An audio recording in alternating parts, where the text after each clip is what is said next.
So the purpose of this video is to give you my take on the practice changes that are going to be implemented as a result of the pending NAR lawsuit settlement. What this video is not is going to be my personal opinion on all the different nuances of the decision, any sort of political commentary, industry commentary. That is not what this is about. This is about two major changes that are coming to how your real estate professional is going to be operating going forward and how we're going to implement those changes and what I think about those changes. So I hope it's very helpful to you.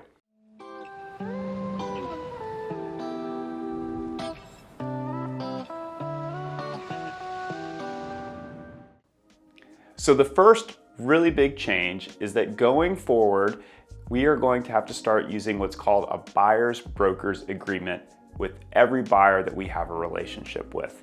And a good way to think about what a buyer's broker's agreement is it's very similar to how we do business now on the listing side. When I'm hired to sell someone's home, I meet with them, we go over our services, our fee schedule, how things are going to work, and we sign a listing agreement. Conversely, now going forward, likely for transparency and for the development of brokerage relationships, the courts have ruled that now every real estate practitioner needs to have a buyer's broker's agreement in place with buyers they're working with.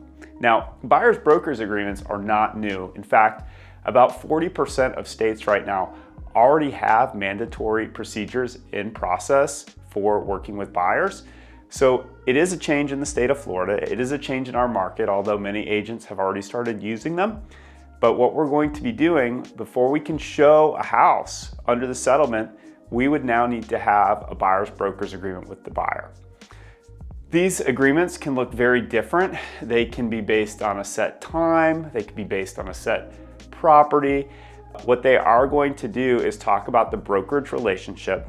They're going to talk about the fees that are involved, the services that are involved, and they're also going to allow you to kind of formalize a relationship with your agent for a set period of time.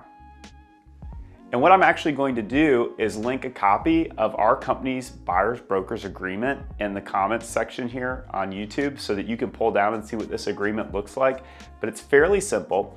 And what it says specifically is that any fees that you're agreeing to as the buyer for your buyer's broker, that we're going to negotiate and try to recover all of those fees from the seller, just like we do now. And we do think that going forward that many savvy sellers are going to continue to wish to cooperate and offer some compensation to a buyer's broker to assist in the process of ultimately selling their home. So it's a little bit of a change in procedure.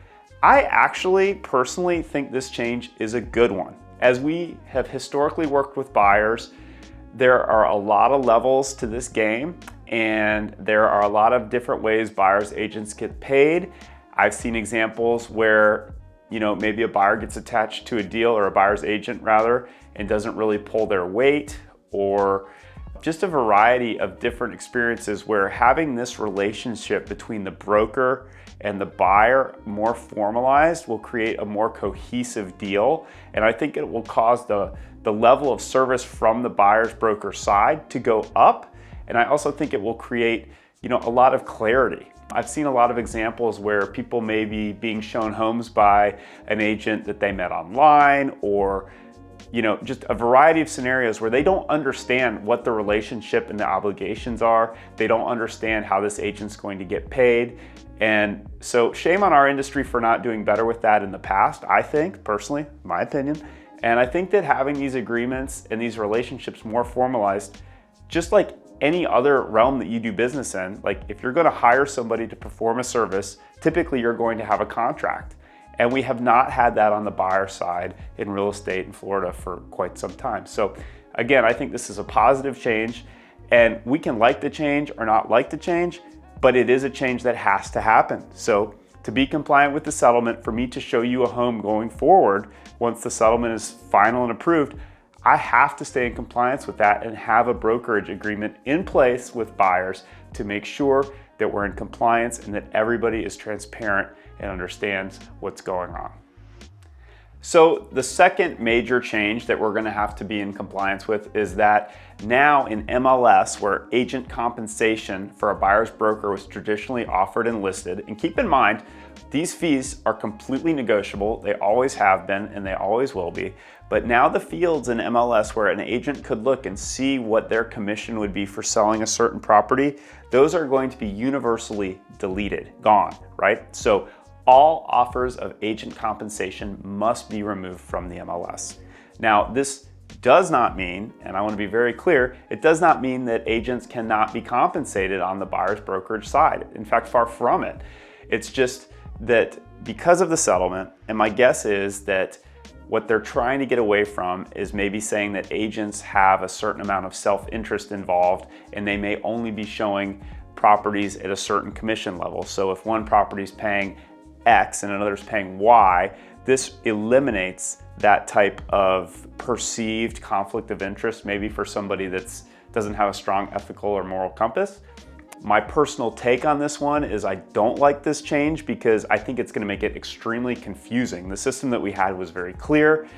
If compensation is still being offered outside of the MLS, now agents and consumers alike, if they have a buyer's broker's agreement for a set fee, we now have to figure out what that particular seller may or may not be paying towards buyer agency fees, and how we're going to figure that out and how that's going to be enforced is still all being worked out. But what we know is it cannot be displayed in MLS. It could be displayed on a broker's personal website.